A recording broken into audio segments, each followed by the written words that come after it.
वाङ्मे मनसि प्रतिष्ठिता मनो मे वाचि प्रतिष्ठितम् आविराविर्म एधि वेदस्य मानिस्थ श्रुतं मे मा प्रहसि रनेनाधीतेनाहोरात्रान् सन्दधामि ऋतं वदिष्यामि सत्यं वदिष्यामि तन्मामवतु तद्वक्तारमवतु अवतु माम् अवतु वक्तारम् अवतु वक्तारम्। ॐ शान्ति शान्ति शान्तिः। शङ्करं शङ्कराचार्यं केशवं बादरायणं सूत्रभाष्यकृतो वन्दे भगवन्तो पुनः पुनः। ईश्वरो गुरुरात्मेति मूर्तिभेदविभागिने व्योमवद्व्याप्तदेहाय दक्षिणामूर्तये नमः। ॐ शान्ति शान्ति शान्तिः।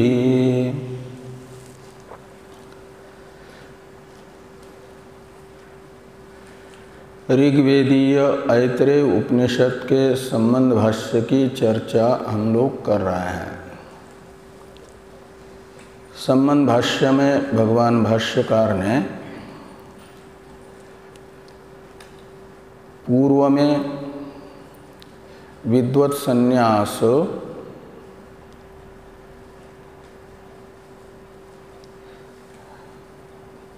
को सिद्ध करके फिर विविदिशा संन्यास की भी सिद्धि बताई। विद्वत संन्यास विद्वान के लिए अर्थ प्राप्त होने से पूर्व पक्षी ने आशंका की कि जो अर्थात प्राप्त है इसका अर्थ है वो अशास्त्रीय है, तो अशास्त्रीय होने से विद्वान का चाहे गृहस्थ में निवास रहे या वानप्रस्थ में निवास रहे या संन्यास आश्रम में निवास रहे, कोई नियम नहीं है, अनियम है। इस प्रकार अनियम विषयनी आशंका विद्वत सन्यासी के विषय में की गई। उसका समाधान करते हुए कहा गया, इस अनियम की असिद्धि पूर्व पक्ष के अभिष्ट की तब हो सकती है जब संन्यास के तरह ये जो अनियम है, गार्हस्थ्य में अवस्थान या वानप्रस्थ में अवस्थान, ये भी अर्थ प्राप्त हो। लेकिन अर्थ प्राप्त मात्र सन्यास ही हैं, गृहस्थावस्थान या वानप्रस्थावस्थान नहीं है। इसलिए यह अनियम विषयनी आशंका सिद्ध नहीं हो पाएगी। इसे तद असद इत्यादि भाष्य से भगवान भाष्यकार ने दूर किया।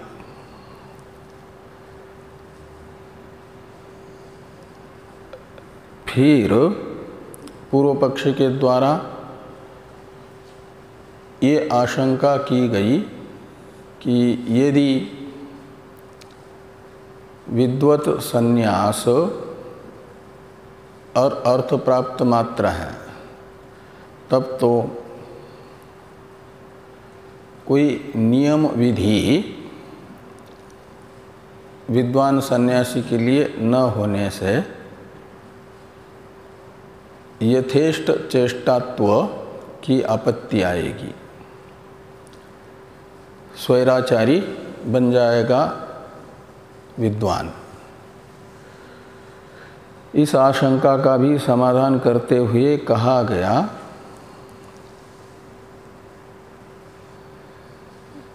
कि कामादि दोष प्रयुक्त तो गार्हस्थ्य है और युत्थान तो गार्हस्थ्य के प्रयोजक कामादि दोषों के अभाव रूप मात्र है। तो जब कामादि ही नहीं हैं, शास्त्र विहित कर्म के भी प्रयोजक, तो प्रयोजका भावात शास्त्र विहित कर्म भी वह क्लेशात्मक समझ करके प्रवृत्त नहीं होता, प्रयोजक कोई न होने से, आलस्य के कारण नहीं, अपितु कामादि दोष रूपी प्रयोजक का अभाव होने से विद्वान की प्रवृत्ति कामादि दोष से प्रयुक्त शास्त्र विहित कर्म में भी नहीं होगी, तो अशास्त्रीय जो कर्म है, निषिद्ध कर्म है, उसमें वह बिल्कुल प्रवृत्त होगा ही नहीं। इसके विषय में क्या कहना है? ये कैमुतिक न्याय से विद्वान में यथेष्ट चेष्टात्व का निराकरण किया गया।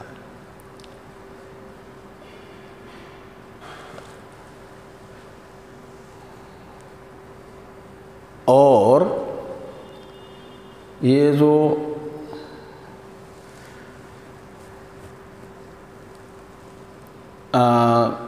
चेष्टाएं हैं यानी क्रियाएं हैं, वे भेदपूर्वक होती हैं और भेद अविद्या से प्रत्युपस्थापित है और वह अविद्या विद्या से निवृत्त हो गई है विद्वान की। तो चेष्टा के हेतुभूत भेद की कारणभूता अविद्या न रहने से भेद नहीं रहेगा विद्वान की दृष्टि में, और भेद रूपी कारण के न होने से किसी प्रकार की चेष्टा यत्र त्वस्य आत्मैव अभूत तत्केन कंपस्येत इत्यादि श्रुति के अनुसार विद्वान की नहीं होगी।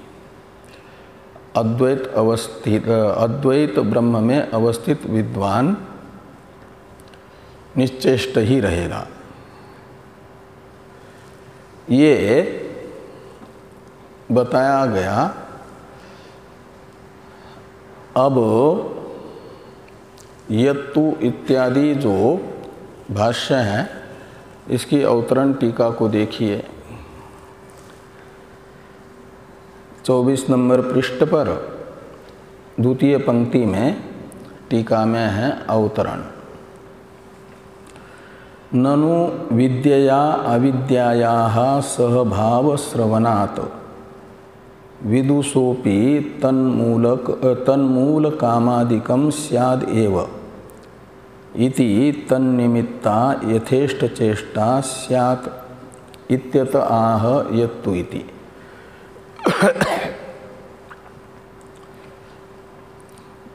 ये कहा कि पूर्व में सिद्धांतियों ने कहा विद्या से कामादि दोषों की हेतुभूता अविद्या निवृत्त होने से कामादि निवृत्त होंगे और कामादि के न रहने से कामादि मूलक यथेष्ट चेष्टा विद्वान की नहीं होगी, ये कहा था। अब यदि विद्वान में भी कामादि दोष रहेंगे तब तो विद्वान में कामादि दोष निमित्तक यथेष्ट चेष्टा स्वीकार करनी पड़ेगी सिद्धांति को। तो पूर्व पक्षी कहते हैं विद्वान में भी अविद्वान के तरह कामादि दोष रहते हैं, ऐसी शंका कर रहे हैं पूर्व पक्षी। तो इसके लिए शंका ये है कि विद्यांच यस्तद वेदो भयं सह, यह श्रुति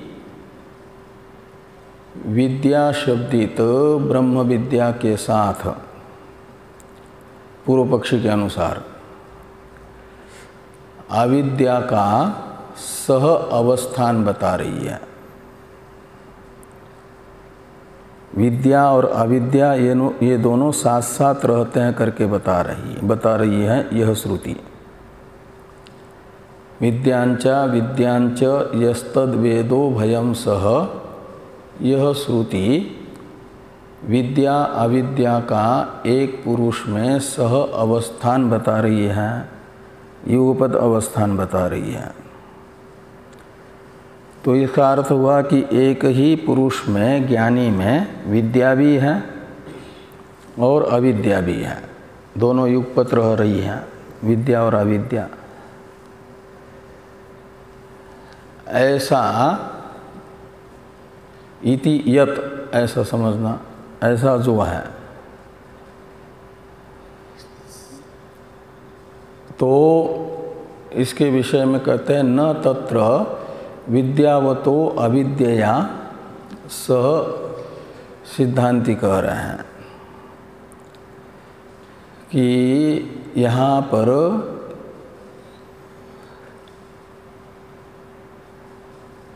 तो तत्र की जगह तस्य ऐसा पाठ भी है कहीं कहीं, और तत्र यदि पाठ है, तत्र है कि तस्य है वहाँ, तो सार्वविभक्तिक तहसील मान करके षष्ठ्यंत के स्थान पर तहसील त्रल प्रत्यय मानना सार्वविभक्तिक। इसलिए तत्र का यह अर्थ तस्य निकलेगा कि न तस्य विद्यावतो विद्यया सह अविद्यापि वर्तते इति अयम अर्थ। तो तस्य यानी तस्य मंत्रस्य, ये जो वाक्य है विद्यांच यस्तद वेदो भयं सह, इस वाक्य का अयम अर्थ न, ऐसा अन्वय करना। इस वाक्य का यह अर्थ नहीं है जो पूर्व पक्षी बता रहे हैं। पूर्व पक्षी क्या बता रहे इस मंत्र का अर्थ? कि विद्या और अविद्या एक पुरुष में युगपत रहती हैं, साथ साथ रहती हैं, ऐसा पूर्व पक्षी इस मंत्र का अर्थ करते हैं। लेकिन सिद्धांति कह रहे हैं कि तस्य यानी तस्य मंत्रस्य अयम अर्थ न, अयम अर्थ से लेना पूर्व पक्षी जो अर्थ बता रहे हैं वह अर्थ उस मंत्र का नहीं है। पूर्व पक्षी ने कौन सा अर्थ बताया है? तो ये पूर्व पक्षी ने बताया हुआ अर्थ बता रहे हैं कि विद्यावतो विद्यया सह अविद्यापि वर्तते। ये पूर्व पक्षी अर्थ बता रहे इस मंत्र का कि विद्यावतः पुरुषस्य, तो विद्वान पुरुष के विद्या के साथ ही अविद्या भी विद्वान पुरुष में रहती है। अर्थात विद्वान में विद्या अविद्या दोनों का सह अवस्थान है, साथ साथ रहती है दोनों।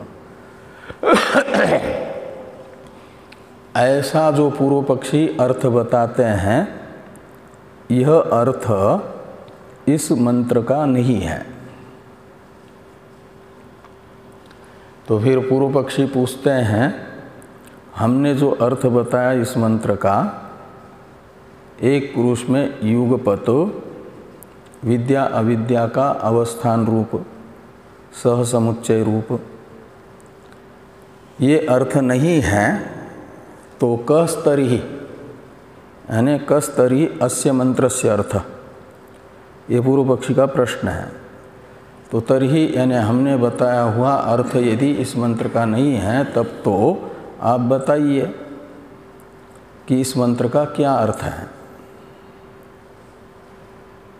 ये पूर्व पक्ष का प्रश्न होने पर सिद्धांती इस मंत्र का अर्थ बताते हैं कि एकस्मिन् पुरुषे एकदैव न सह संबद्धे याताम इत्यर्थ।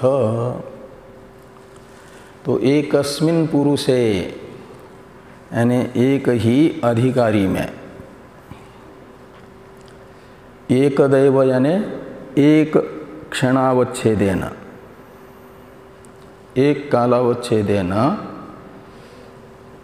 ये विद्या और अविद्या इन दोनों का संबंध नहीं होता है।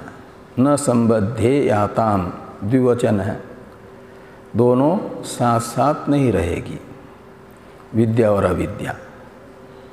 इति अर्थ यानी यह अर्थ है विद्यांचा विद्यांच यस्तद वेदो भयम सह का। यह मंत्र ये बता रहा है कि एक पुरुष में युगपत विद्या अविद्या दोनों का सह अवस्थान नहीं है। ये इस मंत्र का अर्थ निकलेगा।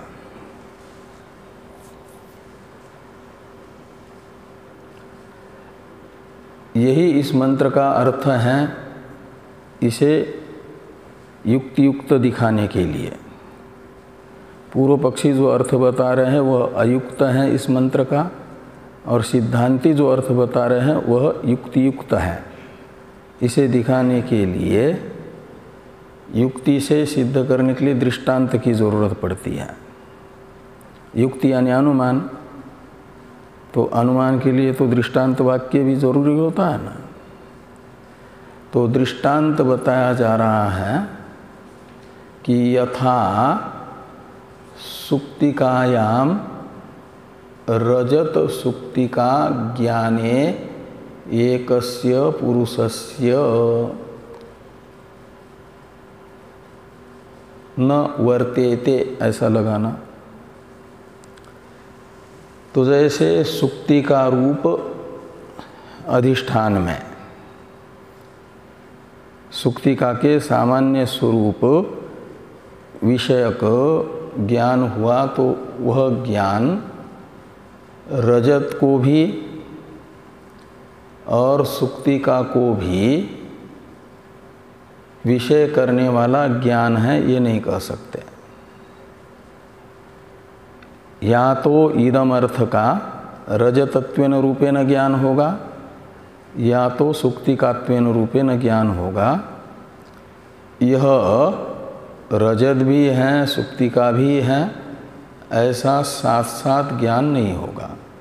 यह रजत है, यह अविद्या है, कार्य अविद्या है, और यह सुक्तिका है, यह विद्या है, यानी यथार्थ ज्ञान है।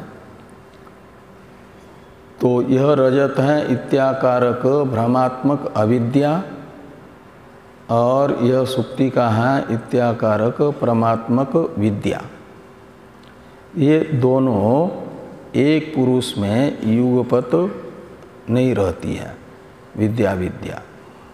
जैसे ऐसे ब्रह्मज्ञ में भी यदि विद्या है तो अविद्या नहीं रहेगी, अज्ञानी में अविद्या है तो विद्या नहीं रहेगी। एक पुरुष में क्रम समुच्चय तो इनका हो सकता है, लेकिन सह समुच्चय नहीं होगा।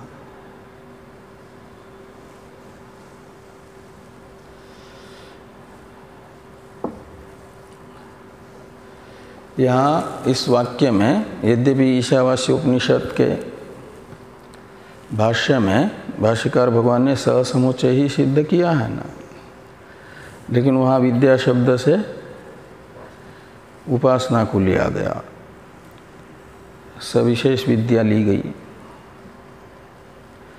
और यहाँ पर विद्या शब्द से प्रकरण के अनुसार लेना है निर्विशेष आत्मज्ञान, निर्विशेष आत्मविद्या।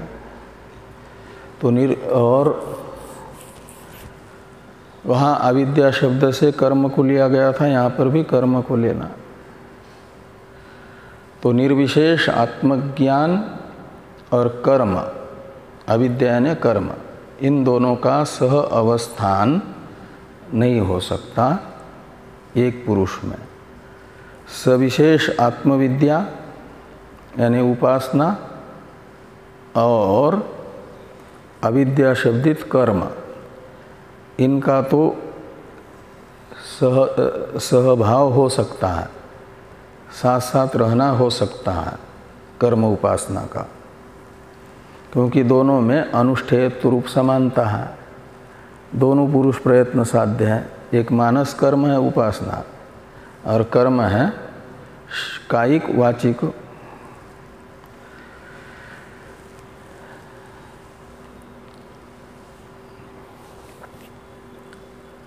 थोड़ी टीका है, टीका को देखिए। यत्तु विद्यांच इति वचने तस्य नायम अर्थ इति तस्य इति शब्दाध्यारेण वाक्यम योज्यम।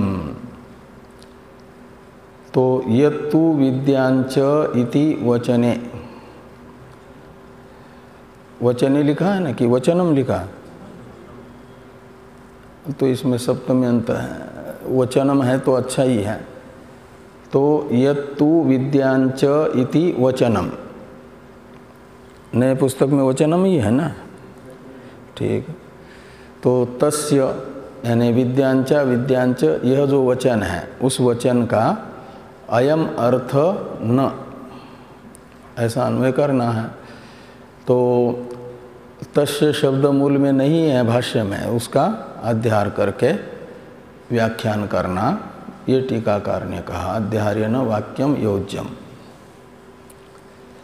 अब भाष्य में जो लिखा है एकस्मिन् पुरुषे एकदैव इत्यादि, इसका इसका व्याख्यान करते हैं टीकाकार कि काल भेदेन स्थितयो अपि एकस्मिन् पुरुषे साहित्यम तदर्थ इत्यर्थ। ये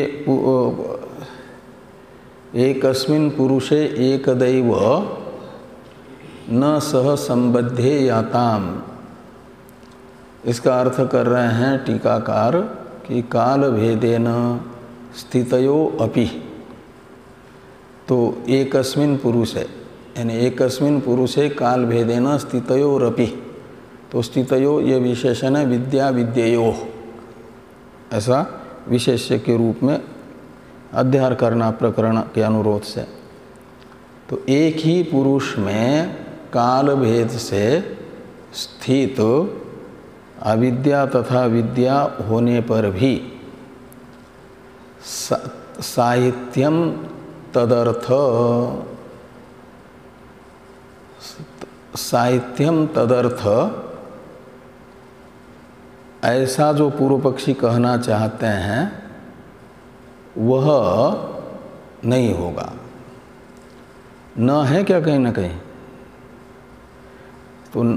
तो न वहाँ भाष्य में ही है ना, एक दैव न।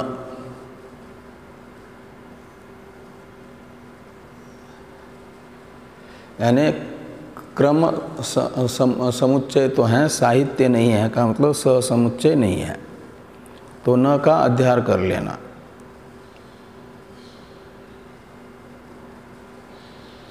ये सिद्धांति के अनुसार ये अर्थ निकलेगा कि काल भेदेन स्थितयो अपि, एकस्मिन् पुरुषे, एक मनुष्य में अलग अलग काल में विद्या और कर्म ये रहने पर भी, पहले चित्त मलिन है तो कर्म का अनुष्ठान करेगा, और कर्म का फल जो चित्त की शुद्धि पूर्वक वैराग्य वो हुआ, तो उसके बाद फिर श्रवण मनन निधिध्यासन करेगा और अहम ब्रह्मास्मि बोध होगा, तो उस समय फिर कर्म नहीं रहेगा। तो इस प्रकार ये इनका अलग अलग समय में एक पुरुष में अवस्थान होने पर भी, यानी क्रम समुच्चय होने पर भी साहित्यम तदर्थ न, ऐसा अन्वय करना। तो साहित्य यानी समुच्चय उस वाक्य का अर्थ नहीं निकलेगा। ये कौन कहेंगे? सिद्धांती, क्योंकि उस वाक्य में न ही है ना मूल भाष्य में, यहाँ छूट गया है, ऊपर से ले आना भाष्य से टीका में। आगे हैं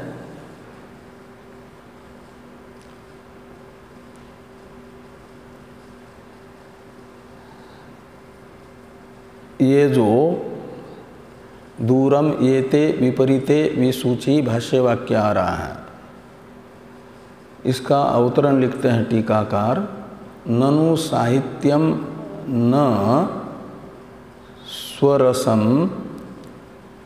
किंतु एक काले साहित्यम स्वरसम इति आशंक्य श्रुत्यंतरे विद्ययोः साक्षात् साहित्यस्य असंभवोक्तेः उक्तम एव साहित्यम ग्राह्यम इत्याह दूरम एते। और यदि काल भेदेन स्थितयो अपि एकस्मिन् पुरुषे साहित्यम तदर्थ, इस वाक्य में न का अध्यार नहीं करना है, तो साहित्य शब्द का अर्थ समझना क्रम समुच्चय, समुच्चय नहीं, क्रम समुच्चय। तो एक पुरुष में काल भेद से विद्या और अविद्या रहेगी, युगपत नहीं रहेगी, ऐसा साहित्य शब्द का अर्थ करेंगे। तो पूर्व पक्षी शंका करते हैं कि ननु इदम साहित्यम न स्वरसम, तो इदम साहित्यम शब्द से लेना क्रम समुच्चय को। तो क्रम समुच्चय जो है यह स्वरस नहीं है। स्वरस का मतलब मुख्य साहित्य, क्रम समुच्चय को मुख्य साहित्य नहीं कहा जा सकता, मुख्य समुच्चय नहीं कहा जा सकता।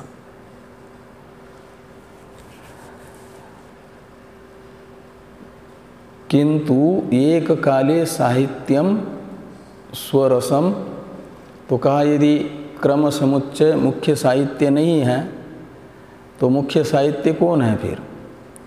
तो कहते हैं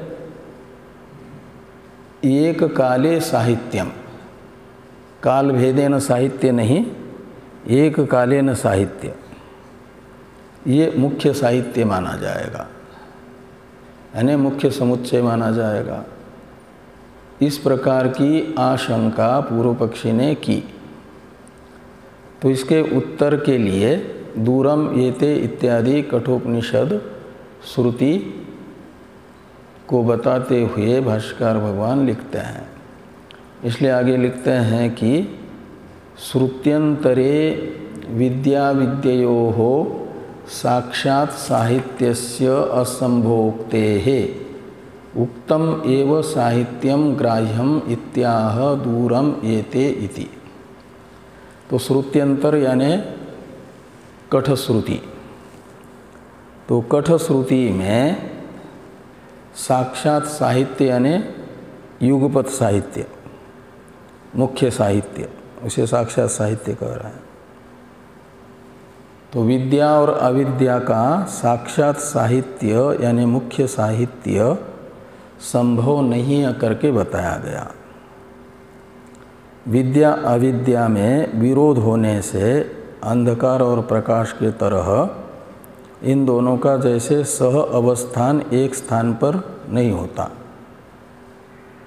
युगपत दोनों एक स्थान पर नहीं रहते, विरोधात अंधकार और प्रकाश।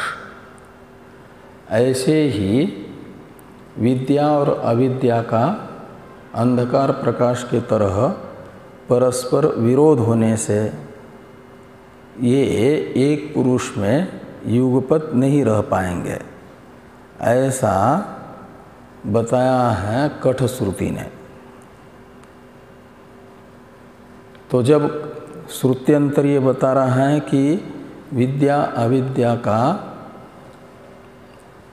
युगपत सह अवस्थान रूप मुख्य साहित्य संभव है नहीं, और मंत्र में साहित्य बताया गया है, तो वो साहित्य लेना चाहिए काल भेदे नहीं, फिर अमुख्य साहित्य ही लेना चाहिए। इस अभिप्राय से लिखते हैं कि श्रुत्यंतरे विद्या विद्ययोः साक्षात् साहित्यस्य असंभोक्तेः उक्तम एव साहित्यम ग्राह्यम इति आह। तो उक्त साहित्य का ही ग्रहण करना चाहिए, यानी अमुख्य साहित्य का ही ग्रहण करना चाहिए, क्रम समुच्चय का ही ग्रहण करना चाहिए। इस अभिप्राय से कठ श्रुति बताई गई। दूरम एते विपरीते विसूची अविद्या याच विद्येति ज्ञाता इति च इति ही काठके।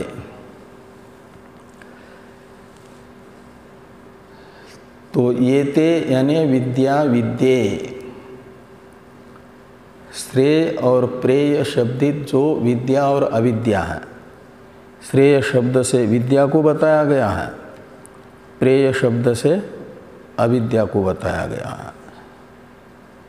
प्रेय है संसार का साधन, वो है कर्म, और श्रेय है मोक्ष का साधन, वो है ज्ञान विद्या।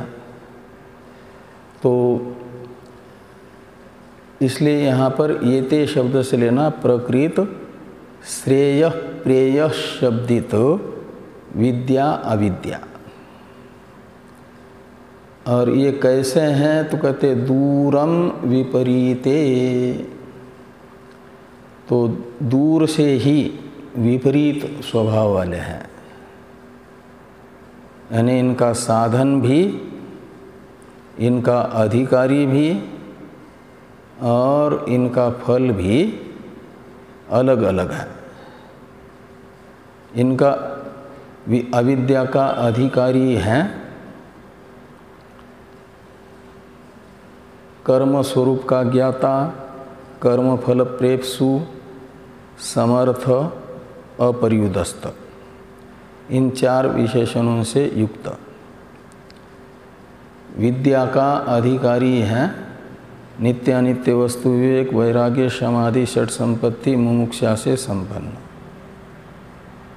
इस प्रकार अधिकारी में अलग अलग प्रकार का विशेषण होने से विशिष्ट अधिकारी अलग अलग हो गया, दोनों का अधिकारी भेद है। और कर्म का साधन है क्रियाकारक फल भेद का निश्चय निर्धारण सत्य ज्ञान हो, इनमें सत्यत्व बुद्धि हो। तो कारक साध्य है क्रिया और ज्ञान कारक साध्य नहीं है, यानी कर्तृतंत्र नहीं है, कर्म कर्तृतंत्र है, ज्ञान प्रमाण तंत्र है। तो इस प्रकार साधनतः विरोध हुआ और कर्म रूप अविद्या का फल है संसार और विद्या का फल है निःश्रेयस मोक्ष। तो फल भेद भी है। तो अधिकारी भेद, साधन भेद तथा फल भेद को लेकर के विद्या और अविद्या ये ते शब्द से ग्रहण किए हुए इन दोनों में दूरम विपरीते, दूरत ही वैलक्षण्य है। अब फलतः वैलक्षण्य दिखाने के लिए विसूची पद है, इसलिए विपरीते पद से लेना अधिकारितः तथा साधनतः वैलक्षण्य विद्या विद्या का, और विसूची शब्द ने फलतः वैलक्षण्य बताया, विरोध बताया है। विसूची शब्द का अर्थ होता है वि यानी अलग अलग, पृथक पृथक, और फल की सूचना देती है जो, यानी अलग अलग फल की प्रापक है जो, उसे कहा जाएगा विसूची।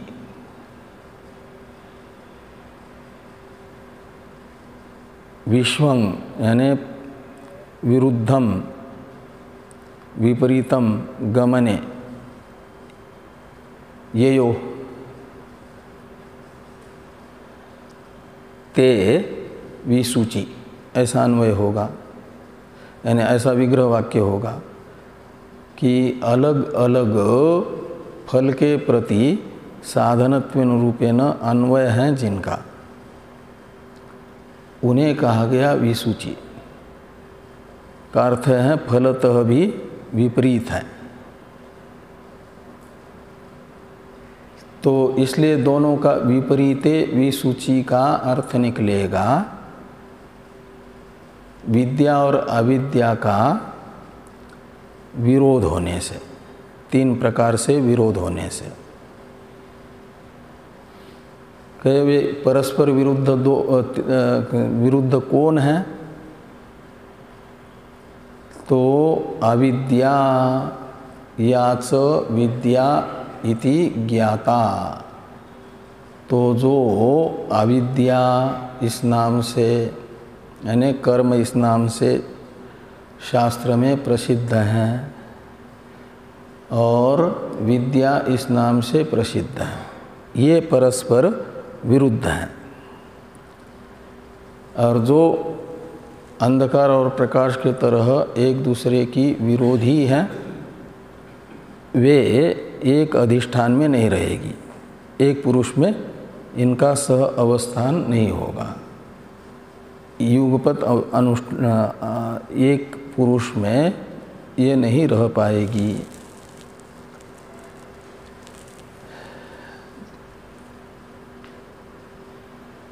तस्मात् न विद्यायाम सत्याम अविद्या संभवो अस्ति। तो जब विद्या हो जाए तो अविद्या का होना संभव नहीं है। विद्या होने पर अविद्या का होना संभव नहीं है। ये यहाँ पर बताया गया।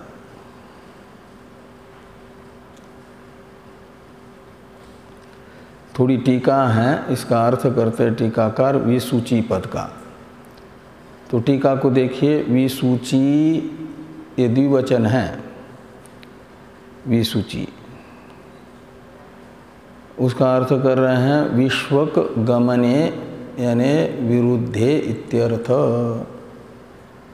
तो विश्वक गमन है जिनका, का मतलब विपरीत फल है जिनका, संसार तथा मोक्ष ये दोनों विपरीत हैं एक दूसरे के, और ये दोनों विपरीत फल हैं जिनके, ऐसी ये विद्या और अविद्या है।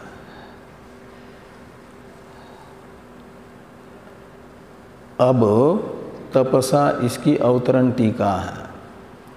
अस्मिन् अपि मंत्रे अविद्यया मृत्युं तीर्त्वा इति उत्तरार्ध पर्यालोचनया अविद्यायाः विद्योत्पत्ति हेतुत्व अवगमात् तयोः कालभेदेन एव सहत्वम् इत्याह तपसा इत्यादिना।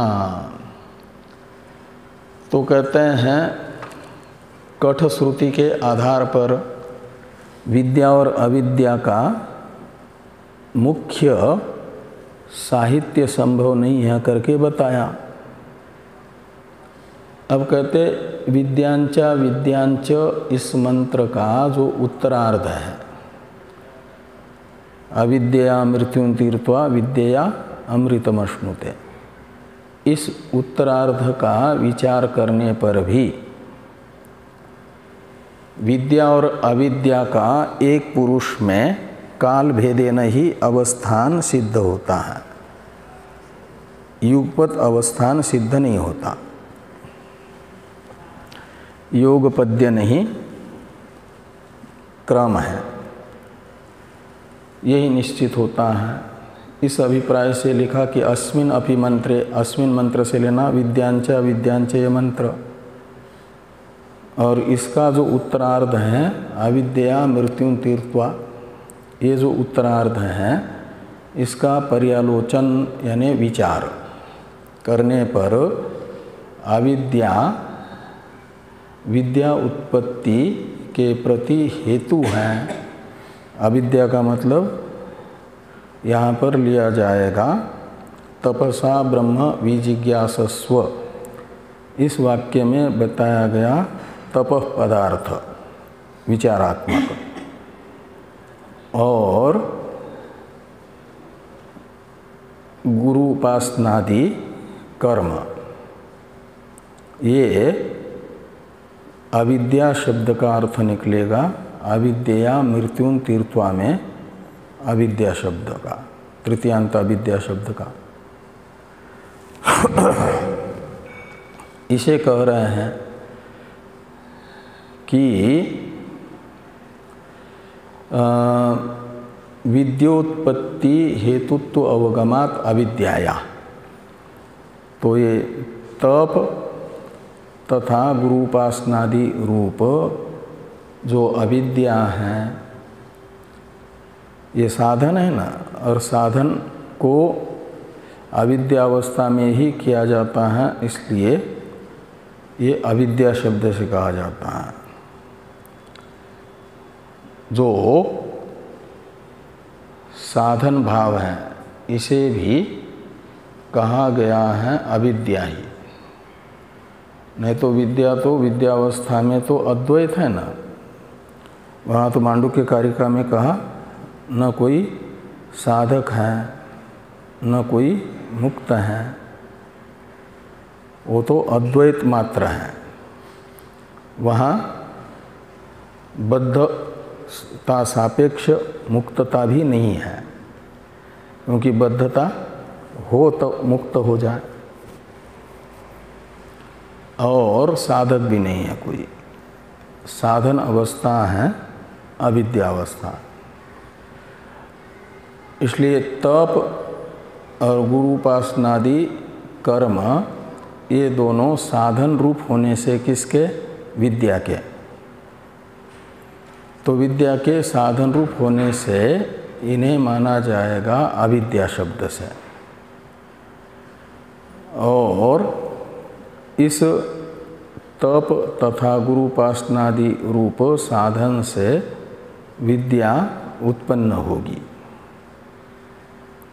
और उत्पन्न हुई विद्या क्या करेगी? काम रूप मृत्यु का अतितरण कराएगी। और जैसे ही फिर काम रूपी मृत्यु का अतितरण हो गया, समूल काम निवृत्त हो गया, अध्यास मूलक ही कामना थी, अध्यास भी चला गया, तो फिर अमृतत्व है स्वरूप अवस्थान। तो विद्या अमृतमश्नुते से ये बताया गया। इस प्रकार ज्ञान स्वरूप अवस्थान जो स्वतः सिद्ध है उसके अवरोधक अविद्या को निवृत्त करता है।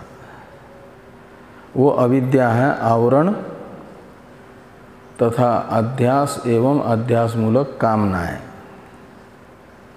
सूक्ष्मतम जो कामनाएं हैं ना वो ज्ञान से निवृत्त होती है। इसलिए प्रजाहति यदा कामान सर्वान पार्थ मनोगतान से स्थित प्रज्ञ का पहला लक्षण वो है ना। निष्काम कर्म से भी कामना की निवृत्ति होती है, स्थूल कामनाओं की। और जैसे जैसे अंतरंग साधन करते जाते हैं तो सूक्ष्मतर कामनाएं निवृत्त होती जाती है। लेकिन सूक्ष्मतम जो कामनाएं हैं वो ज्ञान से निवृत्त होती हैं। उसे गीता में भगवान ने कहा रसोप्यस्य परम दृष्ट्वा निवर्तते। वो रस है सूक्ष्मतम कामना, विषय विषयक रस, वो है सूक्ष्मतम कामनाएं वासनाएं, और उनकी निवृत्ति ज्ञान से होती है। उसे यहाँ पर इस मंत्र के उत्तरार्ध में मृत्यु शब्द से कहा गया है। ज्ञान निवर्त्य कामनाओं को, वो है रस। गीता में जिसको रस कहा है ज्ञान निवर्त्य, उसको मृत्यु शब्द का प्रयोग ईशावास्योपनिषद के इस मंत्र में किया है। और वह निवृत्त होगा, और उसके निवृत्त होने पर फिर विद्या से अमृतत्व की प्राप्ति हुई का मतलब स्वभाव सिद्ध जो स्वरूप अवस्थान है वह अभिव्यक्त हुआ, ब्रह्म भाव की अभिव्यक्ति हुई। यही विद्या से अमृतत्व की प्राप्ति है।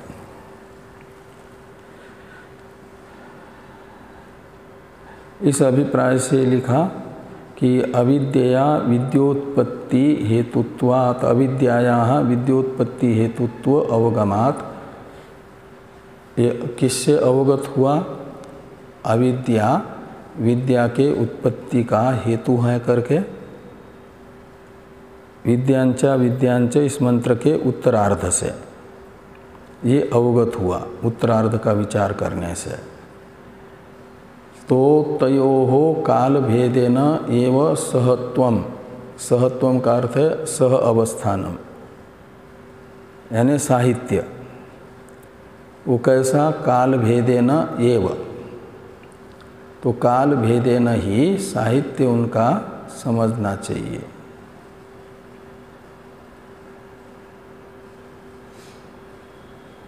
तयो का मतलब विद्या अविद्ययो।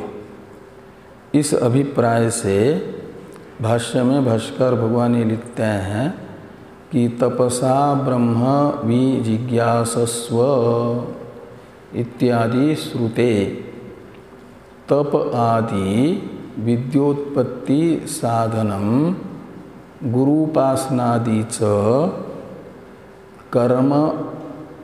कर्माविद्यात्मकत्वात् अविद्योच्यते। तो तपसा ब्रह्म विजिज्ञासस्व ये आएगा तैत्रीय श्रुति में, भृगुवल्ली में। आचार्य वरुण जी भृगु जी को कहेंगे कि तप यानी विचारात्मक तप से ब्रह्म को जानो। तो ये जो तप शब्दित विचार है ये भी विद्या उत्पत्ति का साधन है। यह तपसा ब्रह्म विजिज्ञासस्व इस श्रुति से अवगत हुआ। तो तप आदि विद्योत्पत्ति साधनम और गुरु उपासनादि च कर्म, और गुरु उपासनादि ये कर्म है, ये भी विद्या उत्पत्ति का साधन है। तो ये दोनों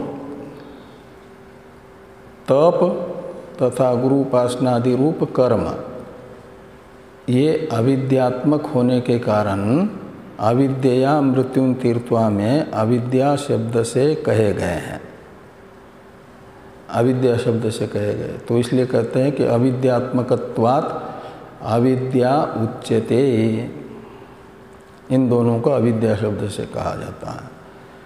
और तेन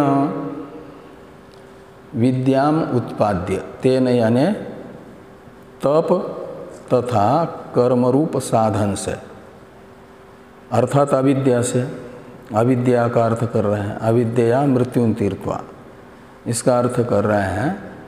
तो अविद्या का अर्थ कर दिया तेन, यानी अविद्या शब्द का अर्थभूत तप तथा गुरु उपासनादि रूप कर्म, इन साधनों से विद्याम उत्पाद्य, इससे विद्या उत्पन्न होगी। वह विद्या है अहम ब्रह्मास्मि साक्षात्कार। और उसको उत्पाद्य मृत्युम यानी कामम अतितरति,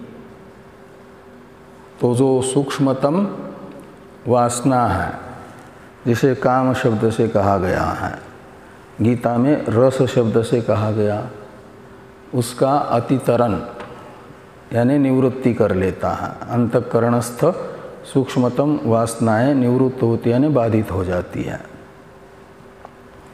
और फिर ततो निष्कामः त्यक्तेषणः, तो निष्काम हुआ, येष्णा का संपूर्णतया त्याग हो गया ज्ञान से। तो ब्रह्म विद्यया अमृतम अश्नुते, तो ब्रह्म विद्या से अमृतत्व को प्राप्त करता है।